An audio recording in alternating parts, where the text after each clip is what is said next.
Good afternoon. स्वागत है आपका मेरे यूट्यूब चैनल पॉलीटेक गुरु में।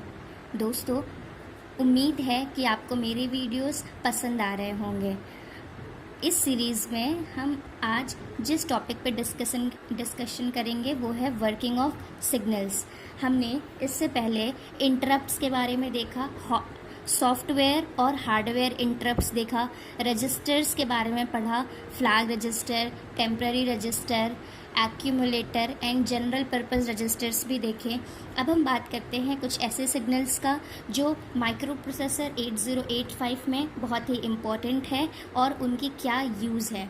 X1 and X2 X1 and X2 timing and control block के अंदर आते हैं। ये क्लॉक सिग्नल होते हैं। जैसा कि हम सभी जानते हैं, क्लॉक फ्रिक्वेंसी क्या करता है, आप सभी ने सुना होगा कि आपके फ़ोन की या फिर आपके लैपटॉप की या कंप्यूटर की एक फ्रिक्वेंसी डिसाइड होती है 3 मेगाहर्ट्ज़ फॉर एग्ज़ाम्पल। ये क्या है? फ्रिक्वेंसी है। फ्रिक्वेंसी से हमें क्या पता चलता है?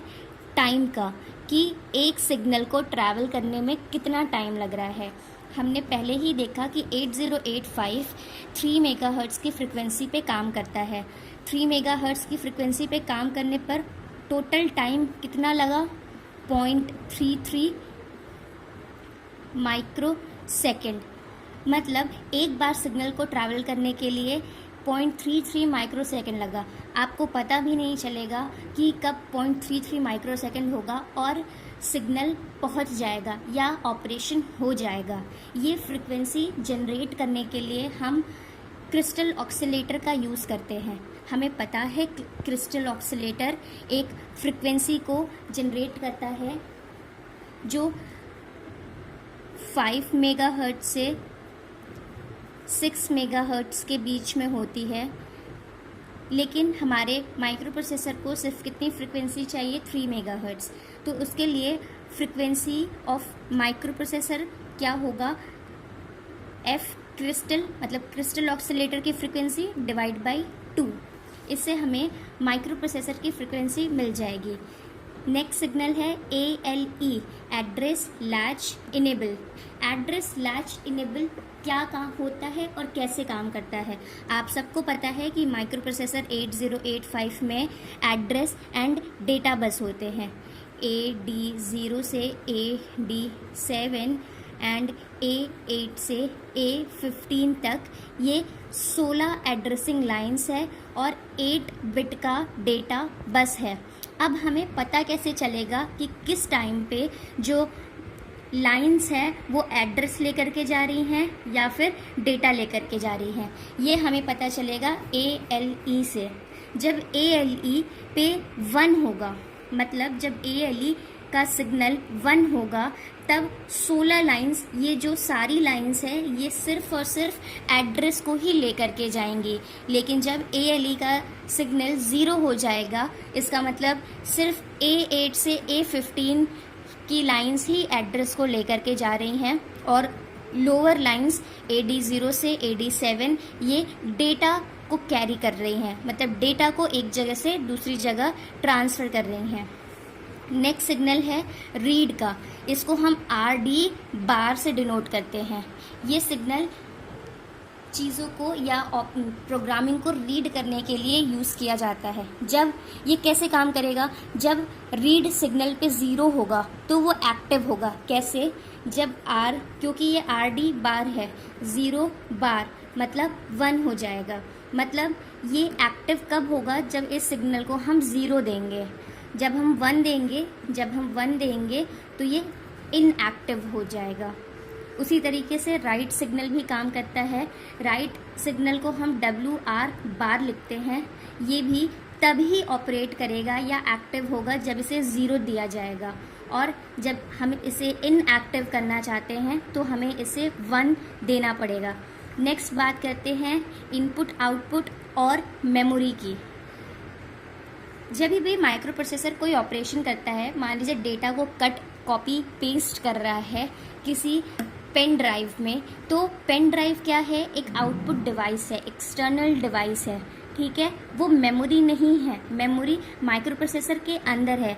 हमें कैसे पता चलेगा कि एक समय में माइक्रो प्रोसेसर मेमोरी के थ्रू ऑपरेट कर रहा है या फिर इनपुट आउटपुट डिवाइस के थ्रू ऑपरेट कर रहा है? ये जानने के लिए हमें उसे सिग्नल चेक करना पड़ेगा। आइए देखते हैं। अगर हम IO/M बार के सिग्नल को 0 देते हैं तब क्या होता है? अगर IO को हम 0 देंगे तो ये इनपुट आउटपुट डिवाइस जो है इनएक्टिव है, लेकिन मेमोरी क्या है, बार लगा हुआ है। तो जब 0 को बार लगेगा मतलब 1, उस समय मेमोरी एक्टिव हो जाएगी, मतलब मेमोरी ऑपरेट करेगी। इसका मतलब है IO/M बार के पिन को जब हम 0 वैल्यू देंगे उस समय मेमोरी ऑपरेशन करेगा, और जब IO/M बार को 1 देंगे तो हमारा इनपुट आउटपुट ऑपरेशन होगा। इसी तरीके से आइए देखते हैं कुछ अन्य सिग्नल्स को, या फिर आपको अगर 0101 दे दिया जाए तो आप कैसे पहचानेंगे कि कौन सा सिग्नल हो रहा है। मैंने आपको अभी बताया WR बार है, ये कब काम करेगा, जब हम इसे 1 देंगे। नहीं, ये कब काम करेगा, जब हम इसे 0 देंगे। क्यों? क्योंकि इसके ऊपर बार लगा हुआ है। 0 देने पर ये बार लगा है तो ये 1 हो जाएगा। इस केस में देखिए यहाँ पे 0 है, मतलब मेमोरी ऑपरेशन हो रहा है, मतलब इन दोनों में मेमोरी ऑपरेशन हो रहा है। क्या ऑपरेशन हो रहा है? 0 है, 0 दिया तो ये 1 हो जाएगा, मतलब रीड हो रहा है, मेमोरी को रीड कर रहा है। इसके लिए क्या सिग्नल है? MEMR बार, मेमोरी रीड। उसी तरीके से नेक्स्ट देखिए, रीड को 1 दिया है, 1 बार 0, मतलब रीड काम नहीं करेगा। उस समय नेक्स्ट सिग्नल राइट है, राइट को हमने 0 दिया है और ये राइट एक्टिव हो जाएगा। तो क्या ऑपरेशन होगा? Memory write. इसे कैसे लिखते हैं? MEMW बार, मतलब मेमोरी राइट। नेक्स्ट सिग्नल की बात करते हैं। अब देखिए IO/M बार को हमने क्या दिया? 1 दिया है, 1 दिया है। ऊपर में देख लीजिए, जब इसे 1 देंगे तो ये कैसा ऑपरेट कर रहा है? इनपुट आउटपुट डिवाइस ऑपरेट कर रही है। मतलब यहाँ पे किसके किसके बीच में ऑपरेशन हो रहा है? इनपुट और आउटपुट डिवाइसेस के बीच में। कैसा ऑपरेशन हो रहा है? रीड ऑपरेशन हो रहा है, क्योंकि रीड बार को, RD बार को हमने 0 दिया है। तो क्या है? IO read. कैसा सिग्नल है? IOR बार। उसी तरीके से इनपुट आउटपुट ऑपरेशन है और यहाँ पे राइट ऑपरेशन हो रहा है। तो क्या है? IO right. इसके लिए क्या सिग्नल यूज होता है? IOW बार। S0 S1 कुछ नहीं है, सिर्फ ये स्टेटस दिखाता है माइक्रो प्रोसेसर का। देखते हैं स्टेटस कैसा है। स्टेटस जब हम, ये हाई इम्पिडेंस स्टेट है, इसके बारे में हम नेक्स्ट वीडियो में ज़रूर डिस्कस करेंगे कि हाई इम्पिडेंस स्टेट कैसा होता है।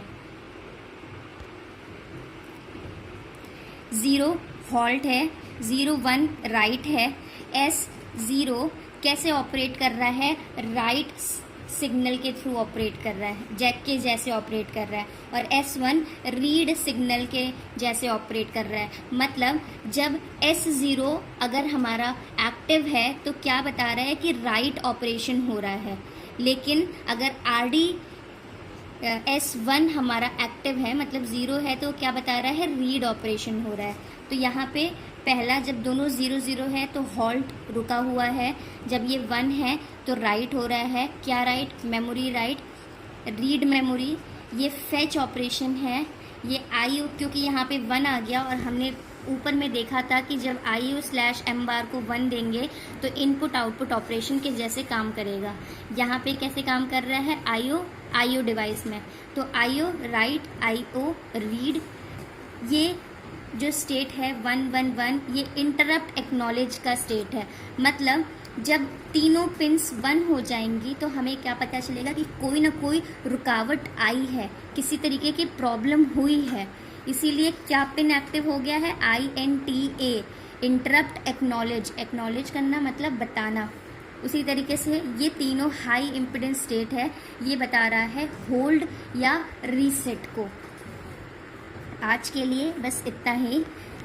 आगे देखने के लिए आप प्लीज़ मेरे नेक्स्ट वीडियो को ज़रूर देखें। Thank you. और अगर आपको मेरा वीडियो पसंद आ रहा हो तो इसे please like, share and subscribe करना ना भूलें।